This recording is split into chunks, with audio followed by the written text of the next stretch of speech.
தமிழ்நாட்டில் திமுக இப்போ அரசியல் அனாதையா மாறிடுச்சு. டெல்லியிலும் திமுக அரசியல் அனாதையா தான் மாறிடுச்சு. இந்தியாவில் இப்படி ஒரு கட்சி பரிதாபமான நிலைக்கு ஆளானது இந்த முறை மட்டும்தான். விஜய் அரசியலுக்கு வந்த பிறகு இந்த சூழ்நிலை முற்றாக மாறிவிட்டது. இப்போது திமுகவில் இருந்த அனைத்து கூட்டணியை சேர்ந்தவர்களும் தாவேகாவில் விஜய் கட்சியில் இணைந்து விட்டார்கள். முதலில் இணைய மாட்டேன் என்று கூறியவர்கள் ஆளுக்கு ஒரு அமைச்சர் பதவி கொடுப்பேன் என்று கூறியவுடன் டகால் என்று ஒரே அடியாக கட்சி தாவி விட்டார்கள், கூட்டணி தாவி விட்டார்கள். விடுதலை சிறுத்தைகள், திருமாவளவன், முஸ்லிம் லீக் கட்சி, சிபிஐ, சிபிஎம் கட்சி, காங்கிரஸ் ஆகியவை திமுக கூட்டணியில் இருந்து கழன்று விட்டது. இவர்கள் அனைவருக்கும் அமைச்சர் பதவி கொடுத்திருக்கிறது விஜயின் தாவேகா.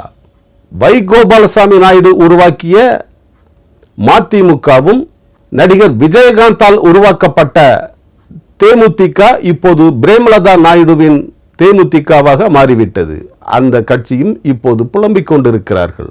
எனக்கு துணை முதல்வர் பதவி கிடைத்திருக்கும் அங்கே போயிருந்தால், ஆனால் நான் போகவில்லை என்று கூறிக்கொண்டிருக்கிறார். காரணம், அவரது தம்பி சுதீஷுக்கு ராஜ்யசபா எம்பி சீட் திமுகவிடமிருந்து வாங்கிவிட்டார் பிரேமலதா நாயுடு. அதனால் அவர் புலம்பிக் கொண்டுதான் இருக்கிறார்.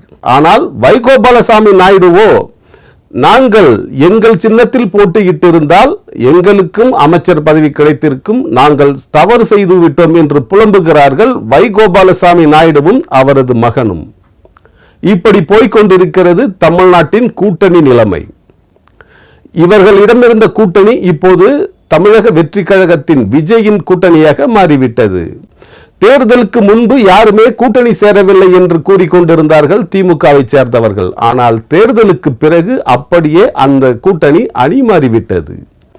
இதற்கு காரணம், கடந்த 60-70 வருடங்களாக திமுக கூட்டணியில் சேர்த்துக் கொள்ளும் எம்எல்ஏ சீட்டுகள் கொடுக்கும், அதில் வெற்றி பெறுவார்கள். ஆனால் யாருக்கும் அமைச்சர் பதவி கொடுக்க மாட்டார் ஸ்டாலின்.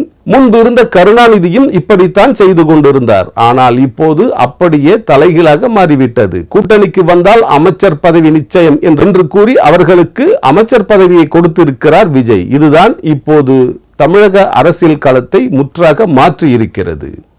புலம்பிக் கொண்டிருக்கிறார் வைகோவும் அவரது மகனும்.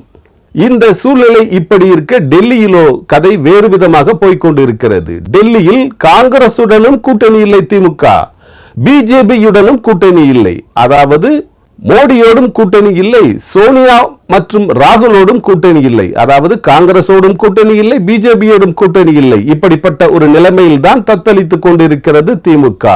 திரிசங்கு சொர்க்கம் என்று கூறுவார்களே, அது போன்ற ஒரு திரிசங்கு நிலையில் அந்தரத்தில் தொங்கிக் கொண்டிருக்கிறது திமுக. இப்போது என்ன செய்ய போகிறது திமுக என்கிற பரிதாப நிலையில் டெல்லியில் இருந்து கொண்டிருக்கிறது திமுக. பார்லிமெண்டில் 22 லோக்சபா எம்பிக்களும் 8 ராஜ்யசபா எம்பிக்களும் திமுகவிற்கு இருக்கிறார்கள். மொத்தம் 30 எம்பிக்கள் இருக்கிறார்கள் திமுகவிடம். இந்த 30 எம்பிக்களின் ஆதரவு கிடைத்தால் மத்தியில் இருக்கும் பிஜேபிக்கு வலிமை இன்னும் கூடும்.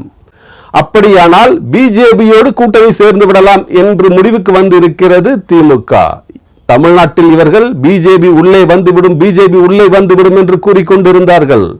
அதனால் இங்கே பல மாற்றங்கள் நிகழ்ந்துவிடும். ஆகவே பிஜேபி உள்ளே வரக்கூடாது, அதை தடுத்து நிறுத்த வேண்டும் என்றெல்லாம் கூறி அரசியல் செய்து கொண்டிருந்தார் ஸ்டாலினும் உதயநிதியும்.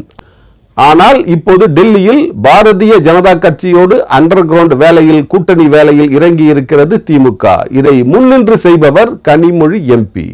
Kanimozhi MP underground negotiation, underground politics என்று போய்கொண்டிருக்கிறது டெல்லியில். கடந்த 30 நாட்களாக இந்த underground dealing, underground negotiation போய்கொண்டிருக்கிறது. இதை தலைமை தாங்கி நடத்தி கொண்டிருப்பவர் கனிமொழி எம்பி. எப்படியாவது மோடியோடு, பிஜேபியோடு டெல்லியில் கூட்டணி சேர்ந்து விட வேண்டும் என்ற அண்டர் கிரவுண்ட் வேலையில் இறங்கி இருக்கிறார்கள் திமுகவினர். சும்மா வெறுமனே ஆதரித்தால் போதுமா, அதனால் தங்களுக்கு என்ன பலன் கிடைக்கும் என்றும் விசாரித்துக் கொண்டிருக்கிறார்கள். கூட்டணி கட்சி தலைவர்களிடம் மறைமுகமாக விசாரித்துக் கொண்டிருக்கிறார்கள். இந்த டீலிங் இப்போது உச்சக்கட்டத்தை எட்டியிருக்கிறது. 3 அமைச்சர் பதவி தருவதாக, மத்திய அமைச்சர் பதவி தருவதாக பிஜேபி மறைமுகமாக ஒப்புக்கொண்டிருப்பதாக கூறுகிறார்கள். கனிமொழியும் அதற்கு தலை சாய்த்து விட்டார். இங்கே ஸ்டாலினோடு பேசி அதற்கு ஒத்துக்கொண்டதாக ஒரு தகவல் டெல்லியில் இருந்து வந்து கொண்டிருக்கிறது. இந்த அண்டர் கிரவுண்ட் டீலிங் இன்னும் முடிவடையாத நிலையில் இருக்கிறது.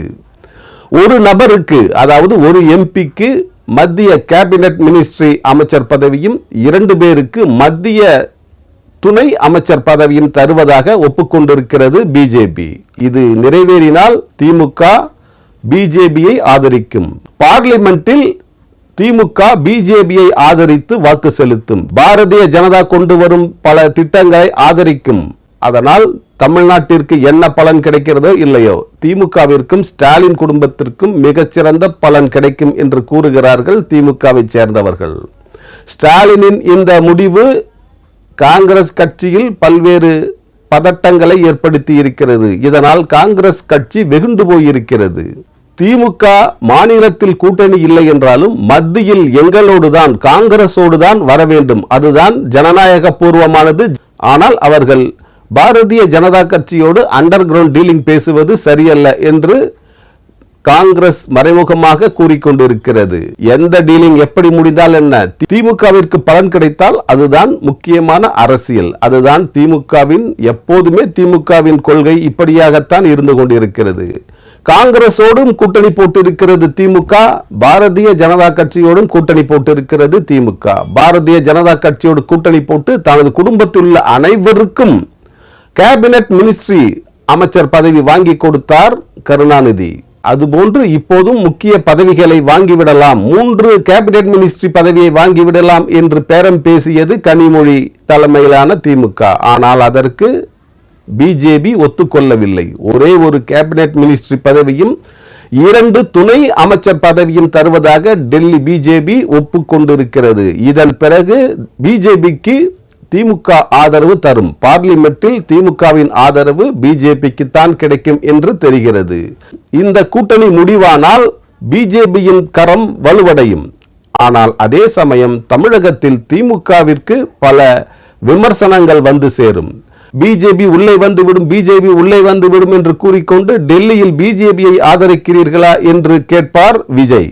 அவரது பிரச்சாரம் இப்படித்தான் இருக்கும். அடுத்து வரப்போகும் பாராளுமன்ற தேர்தலில் விஜய் இந்த விஷயத்தை வைத்துத்தான் பிரச்சாரம் செய்வார். அது விஜய்க்கு சாதகமான சூழ்நிலையை ஏற்படுத்தும். ஆனால் திமுகவிற்கு இது பாதகமான சூழ்நிலையை ஏற்படுத்தும். இப்போது இருக்கும் எம்பிக்கள் வேண்டுமானால் பிஜேபியை ஆதரித்து விடலாம். ஆனால் வரப்போகும் பாராளுமன்ற தேர்தலில், எம்பி தேர்தலில் திமுக பின்னடைவை சந்திக்கும், மிகவும் மோசமான தோல்வியை சந்திக்கும். அப்படிப்பட்ட நிலைதான் தமிழ்நாட்டில் இருக்கிறது. எது எப்படி இருந்தாலும் திமுக டெல்லியில் பாரதிய ஜனதா கட்சியோடு கூட்டணி என்கிற ஒரு தகவல் வந்து கொண்டிருப்பது, இது தமிழக வெற்றி கழகத்திற்கு, அதாவது விஜய்க்கு அதிர்ச்சியை ஏற்படுத்தி இருக்கிறது. இப்போது யாரும் கூட்டணி இல்லாத ஒரு அனாதை நிலையில் இருக்கிறது திமுக. ஆனால் பிஜேபியோடு கூட்டணி அமைத்து விட்டால் தமிழ்நாட்டில் மட்டுமல்ல டெல்லியிலும் திமுக ஸ்ட்ராங்கான ஒரு அமைப்பாக மாறிவிடும். அதற்கு மத்திய அரசின் சப்போர்ட் கிடைத்துவிடும். அதனால் திமுகவினர் காலரை தூக்கிவிட்டு கொண்டு நடப்பார்கள். அது தாவேகாவிற்கு, விஜய்க்கு பின்னடைவை ஏற்படுத்தும். விஜய் கட்சியினரின் மனநிலை சற்று பின்தங்கிய நிலைக்கு சென்றுவிடும் என்று கருதுகிறது விஜயின் பின்னால் இருக்கும் அவரது ஆலோசனை கும்பல்.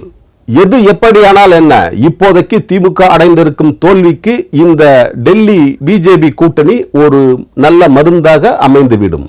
இந்த கூட்டணி முடிவானால் திமுக தலைவர் ஸ்டாலினும் உதயநிதியும் சற்று தெம்பாக நடப்பார்கள். அவர்களது கூட்டணி அங்கே அமைந்துவிட்டால் அது பல்வேறு தாக்கங்களை தமிழ்நாட்டில் ஏற்படுத்தும். இந்த கூட்டணி முடிவாகி இதற்கான முழு விவரங்கள் வெளிவரும் போது அது தமிழ்நாட்டில் பரவலாக பேசப்படும் ஒரு விஷயமாக இருக்கும். திமுக எம்பிக்களில் யார் யாருக்கு முக்கிய பதவி கிடைக்கும், யாருக்கு கேபினட் அந்தஸ்து பதவி, முக்கிய பதவி, அமைச்சர் பதவி கிடைக்கும், யாருக்கு துணை அமைச்சர் பதவி கிடைக்கும் என்பதெல்லாம் இப்போது பேச்சுவார்த்தையில் முடிவாகி கொண்டிருக்கிறது. திமுகவின் 30 எம்பிக்களில் யாருக்கு இந்த அதிர்ஷ்டம் அடிக்கப் போகிறதோ என்று ஏக்கத்துடன் இருக்கிறார்கள் 30 எம்பிக்களும். 22 லோக்சபா எம்பிக்களும் 8 ராஜ்யசபா எம்பிக்களும் ஆர்வமுடன் காத்திருக்கிறார்கள் மத்திய அரசில் இணைவதற்கு. இதுதான் இப்போது திமுகவின் அரசியல் நிலைப்பாடு. டெல்லியில் பிஜேபியோடு கூட்டணி, தமிழ்நாட்டில் அனாதை நிலை. தமிழ்நாட்டில் அரசியல் அனாதை நிலை. டெல்லியில் கூட்டணி அமைந்து விட்டால்தான் இது ஒரு நல்ல கூட்டணியாக திமுகவிற்கு இருக்கும். அப்படி இல்லை என்றால் டெல்லியிலும் திமுக அரசியல் அனாதையாகத்தான் தெரியும். இந்த வீடியோ பிடித்திருந்தால் உங்கள் நண்பர்களுக்கு ஷேர் பண்ணுங்கள், லைக் பண்ணுங்கள், கமெண்ட் பண்ணுங்கள். சித்தார்த் விஷன் சேனலை சப்ஸ்கிரைப் செய்து கொள்ளுங்கள். பக்கத்தில் உள்ள பெல் பட்டனையும் மறக்காமல் கிளிக் செய்து கொள்ளுங்கள். அதை தொடர்ந்து வருகிற ஆல் நோட்டிபிகேஷன் பட்டனையும் மறக்காமல் கிளிக் செய்து கொள்ளுங்கள்.